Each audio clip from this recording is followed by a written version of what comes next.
from the All Indiana Podcast Network. It's time for real conversation about the real issues that affect our communities. Poverty, education, equality, and more. This is Real Talk. Real Talk with Reverend Charles Harrison. Welcome to Real Talk on the All Indiana Podcast Network. I'm Reverend Charles Harrison, and on this episode, we're going to be talking about, are we missing something in our conversation about the violence in the city of Indianapolis and even nationally? And what might we not be talking about that we should be talking about when we talk about solutions and fixing this problem? Join me today on Real Talk.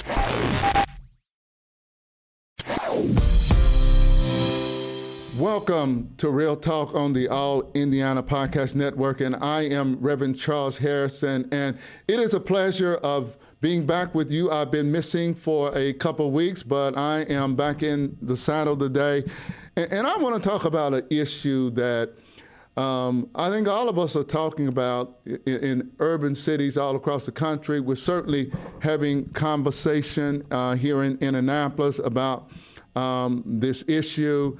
But I think there may be something when we talk about solutions or when we talk about the problem of urban violence and what is driving it that we are missing.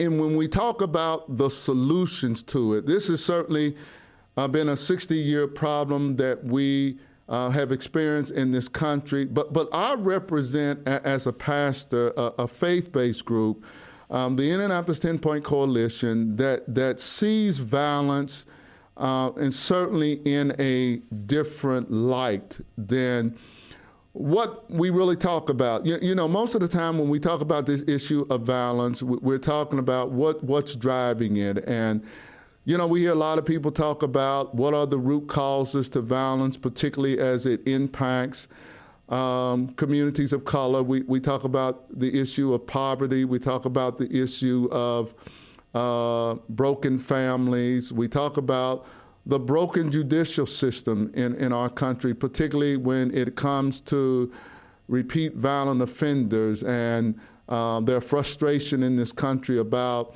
what some believe are progressive DAs that are no longer prosecuting these violent crimes, particularly when it relates to guns, whether they be adults or juveniles. And that tends to be the conversation that we're having about this violence. You know, in the city of Indianapolis, you know, we have had, since 2015, the highest level of violence in the history of the city when it comes to stabbings, when it comes to shootings, homicides and criminal homicides or murders. It's been the highest that we have experienced as a city. So all of us are kind of grappling with, you know, what's causing it? What are we missing? What do we need to do to reduce the level of violence? I want to propose something today that I don't think that we talk a lot about when it comes to this issue of violence.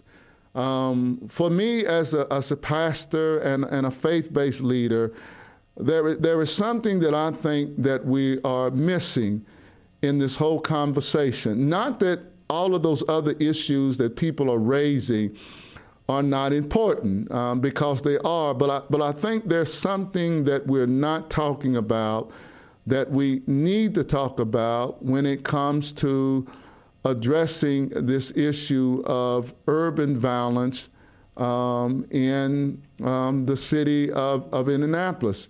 And I kind of want to talk about that today. And for me, you know, as a pastor, what I think we really need to focus on also, because for me, it is another issue. It is the issue of the human heart.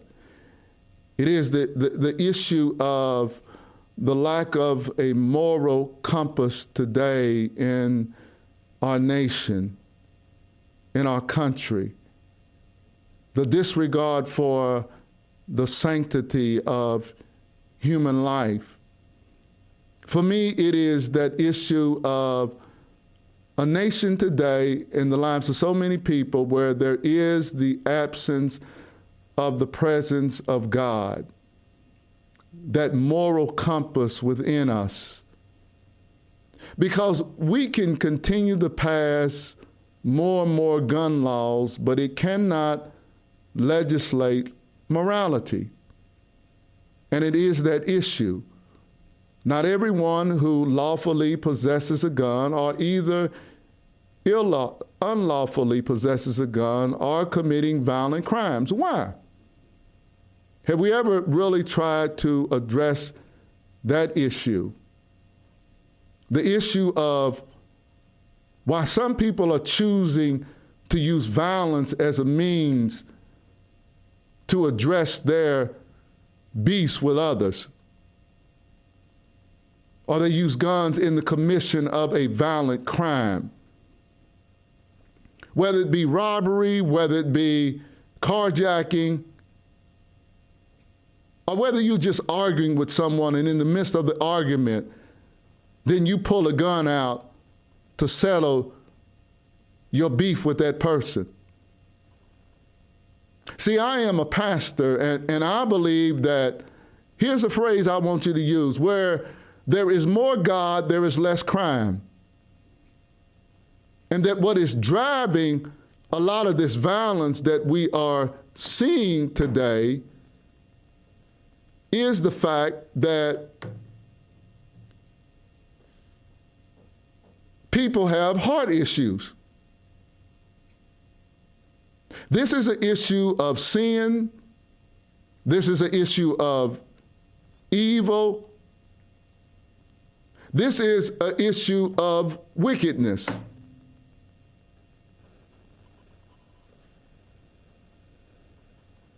Which is causing people to do things that they normally would not do, but yet they are doing.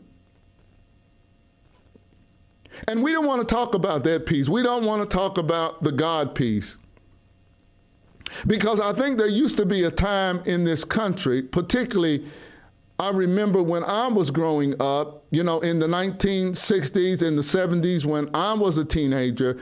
And during that time, everybody had to go to church. And during that time in church, whether you was paying attention in church or not, and there were a lot of Sundays where as a kid and even as a teenager, I really wasn't paying attention in church because I didn't always want to be there in church. But the reality of it is there was stuff going in your ear gate because you was in the church service itself. And whether it was a song being sung or a message from the pulpit, or when you were in Sunday school, there were things that were going in your ear gate that were being taught by the Bible, were being taught from the Bible by the pastor or the Sunday school teacher that became a part of who you were.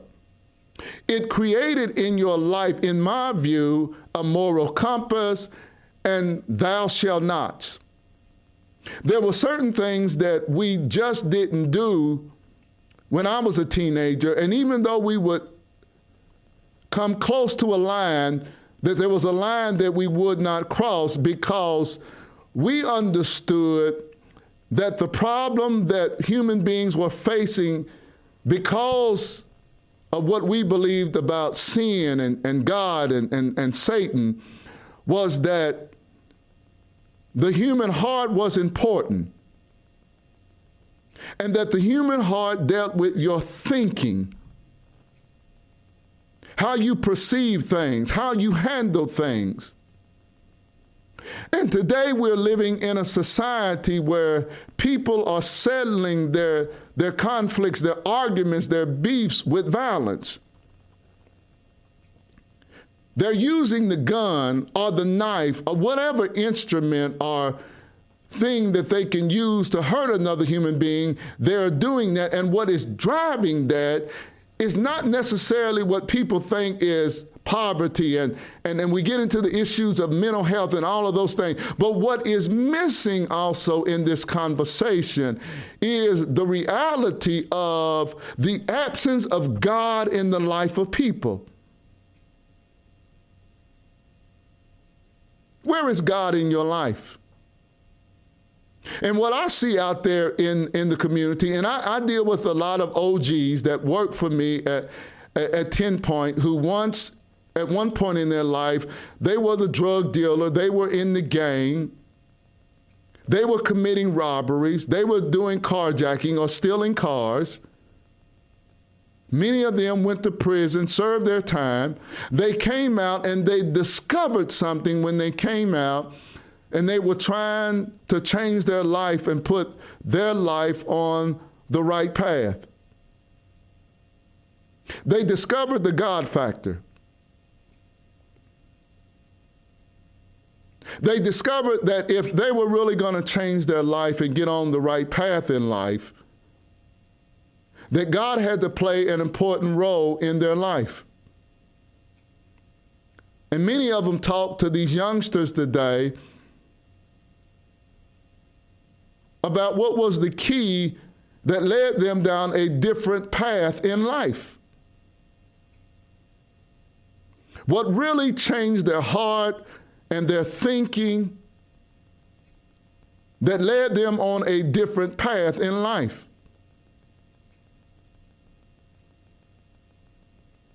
Now, we say it's just poverty. I know a lot of kids are coming from broken homes. This is not anything new. There were kids that would come that were in broken homes in the 1960s and 70s when I was a kid, and in the 70s when I was a teenager. There were single moms back then. Yes, there were more fathers in the household. But what was so different back then is that the vast majority of young people went to church. They did. A lot of us had a moral compass that was rooted and grounded in the Judeo-Christian tradition, in the black church. It was those principles and values that were being taught that many, particularly young men of color and young women of color today, are no longer getting because they're no longer in the church. If you were not getting it from home, you were getting it in church. In most of our lives, we were getting it at home and in the church. And because of that, how we thought and what was in our heart was much different. We believed in the commandment, thou shalt not kill or thou shalt not murder. There was a respect for the sanctity of human life. People were selling drugs back then, but people were not being killed over the drug transaction. Yes, there were criminal activity going on. Yes, there were some robberies and people stealing, but people did not take it to the level of violence where that human beings were losing their life at the level that we're seeing today. I know some of you are going to argue that we need to address the gun laws in this country, and too many people have guns. But the vast majority of people who do have guns today are not killing, they're not robbing, they're not committing violent crimes. Why? We have to ask ourselves that question. Why are some kids who grow up in the hood involved in criminal activity and other kids are not? Who may be in the same kind of environment, but yet their thinking is not the same. Does it have to do with how they're being brought up? Does it have to do with their hearts? Does it have to do with whether or not God is playing a prominent role in their life? I would make the argument, yes.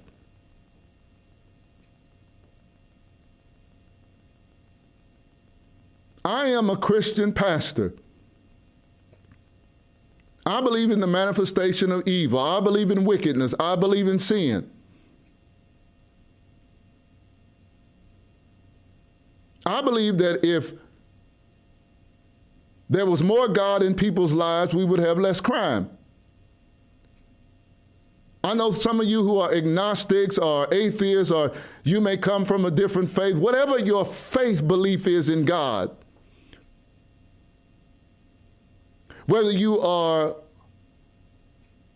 a Muslim, whether you are a Hindu, or whatever your religious expression is, I believe these religions that are teaching these moral principles, those individuals are governing their lives at a different level. I'm a Christian. I believe in the Lord Jesus Christ. I believe I'm a different person because of what Christ has done in my life and through my heart. I believe I have to put God first in my life. Putting God first in my life is the reason why I did not choose the same path that my brother did in going down the path that led to his death.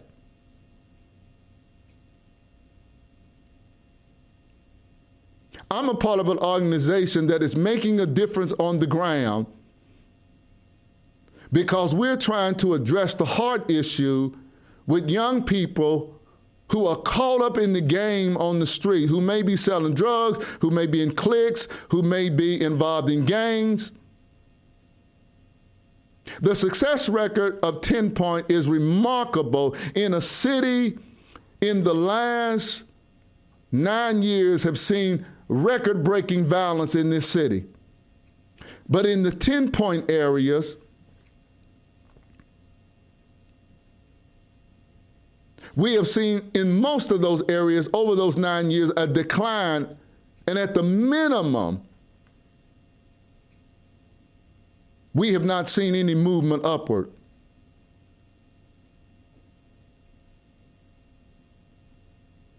Why?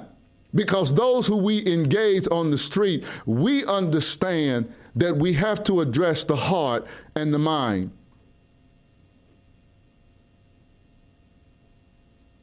We're not out on the street proselytizing people and trying to convert people into Christianity. That's not what we do. But we understand that if they don't address the issues of the heart, then nothing is going to change positively in their life. We know that when individuals get in an argument, that if they're not able to address the anger in their heart, that anger could allow them to take the argument to the level of deadly force.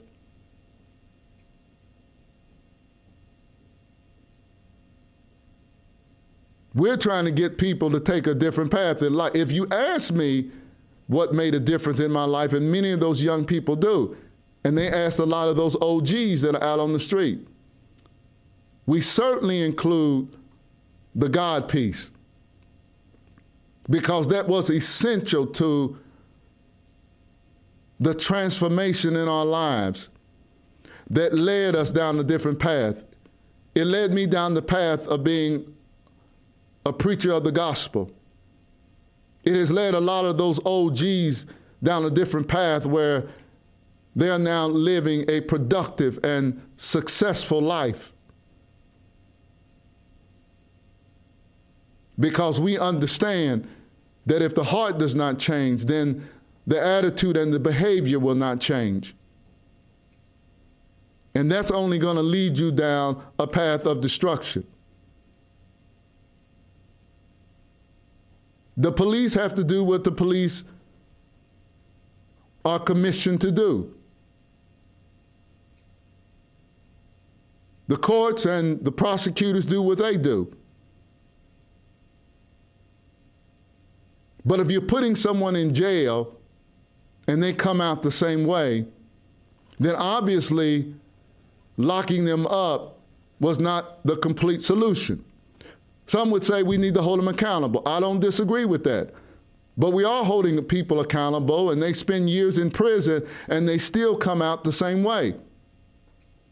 They went in. So they come out, and then they reoffend. I'm saying that there's a piece that's missing in all of this.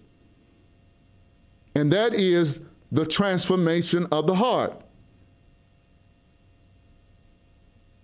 Because if your heart is filled with love and kindness and goodness and compassion toward others, then you wouldn't be treating other human beings in the way that you do without regard for the sanctity of their life. There is a moral compass in your life through your heart that causes you not to cross certain lines that will lead to crime and violence. We cannot exclude the spiritual part of this, because there is a spiritual part to the crime and violence that we're seeing in Indianapolis and cities all across America. And we must address that spiritual part if there's going to be real transformation and change in people's lives. If we're really going to address the homicide problem or the non-fatal shooting problem or the large number of people that are being stabbed and injured and stabbed and killed, we have to address the issue of the heart. It is spiritual. It is the God factor. And if we don't address the God factor or the lack of God in people's lives, then it's going to be difficult to reduce the level of violence in our streets when you add up all the other root causes that can cause someone to commit a heinous crime. I grew up poor. My parents grew up poor. My grandparents grew up poor. But the difference is we had God in our life that gave us a moral compass that kept us from committing crimes and violent crimes. We did not disregard the sanctity of human life. Even when we were upset and mad at people, even sometimes when we got into fights, it never led to someone being killed because of that line in the sand that we would not cross, because we understood that what we were dealing with was spiritual.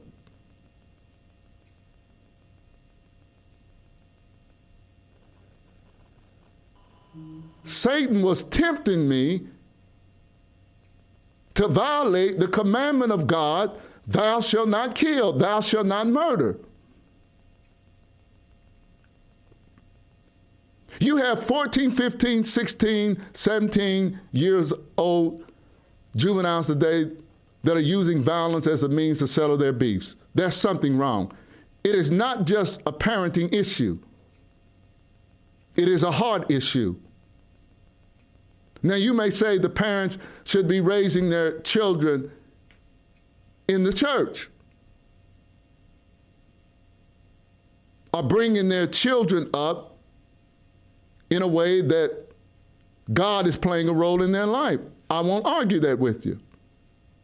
But what I will say is that you should not have 14, 15, 16, 17-year-olds, sometimes 13, 12-year-olds, hardcore, out here committing adult crimes and have no moral compass and no regard for the sanctity of human life. That is beyond a poverty issue. It is beyond the neighborhood in which someone was brought up in. It is a heart issue. It is a spiritual issue. And if we don't address that issue, we're not going to reduce the level of violence that we're seeing in Indianapolis and cities all across the country.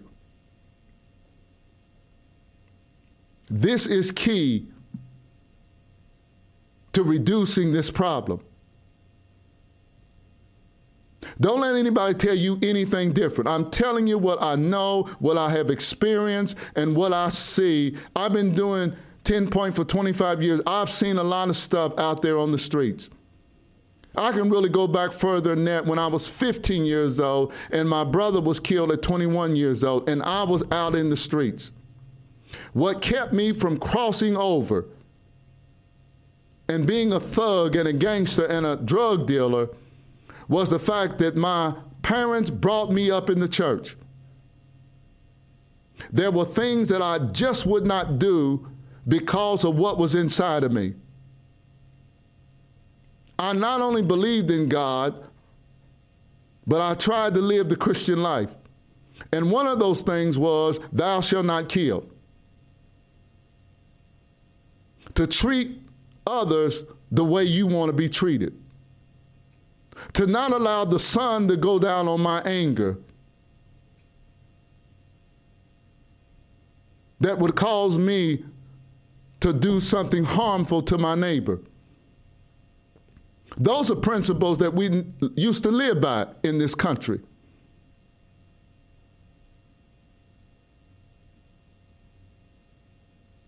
When God was the center of our lives.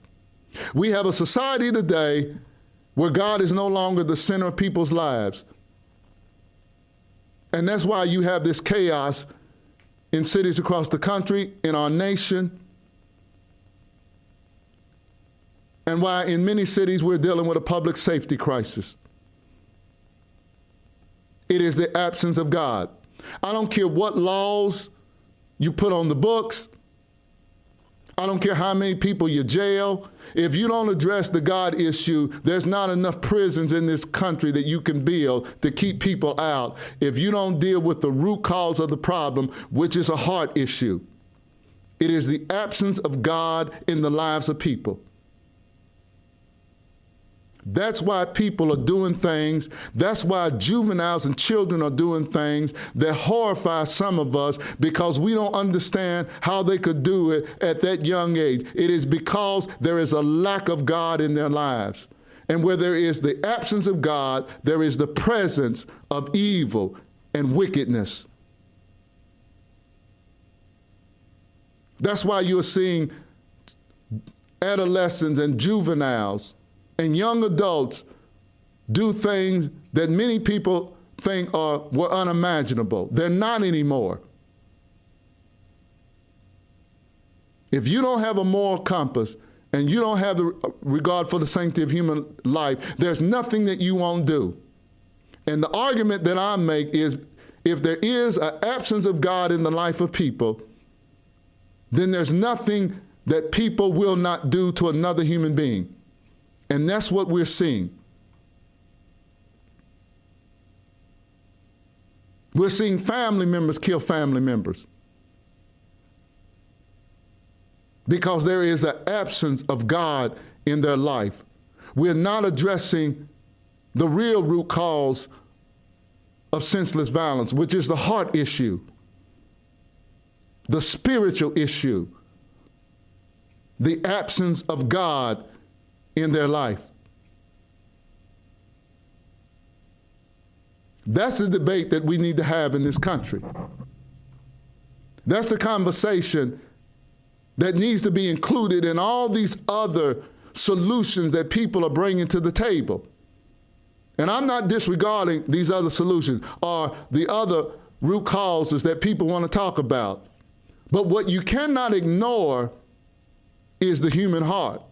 What you cannot ignore is the spiritual issue of the absence of God in the life of individuals that helps give them a moral compass and a regard for the sanctity of human life. And until we address that issue, we're going to have a problem in this nation. The madness is going to continue. We're going to continue to turn on the TV day in and day out to watch the news. And we're going to continue to hear these stories about violent crimes or more police-involved shootings, which we just had yesterday in Indianapolis, the 15th of this year. We had a gob of them the year before. I know people are going to say it's mental health issue. That's part of it. But the bigger issue is the heart. I know people are going to argue, well, it's poverty, it's broken home. Yes, those things do exist. But they existed 50 and 60 years ago. And we did not see this level of violence. Why? because the role of the church and God played a greater role in the lives of people. People had a greater moral compass. People had a regard for the sanctity of human life. They believed that thou shalt not murder. The vast majority of people did. You may get in a fight, but it didn't lead to someone being stabbed and killed and shot and killed like we're seeing today. This is tragic. I can't recall a juvenile that was gunned down when I was a teenager. That stuff was unheard of.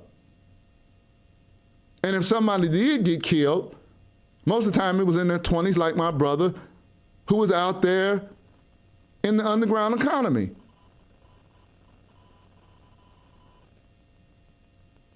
Because we live by a different moral standard than what we're seeing today.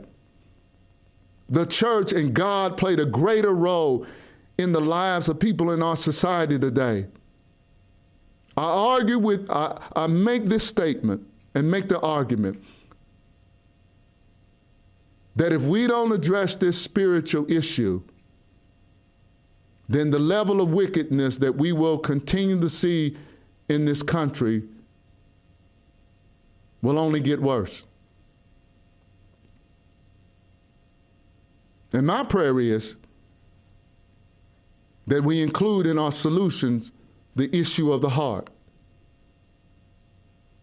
which is driven by sin and wickedness and the absence of God. This is Reverend Harrison on Real Talk. I hope you enjoyed this conversation I had with you today concerning the issue of violence in America and what I believe is the heart issue and the lack of God in the lives of people in this nation today.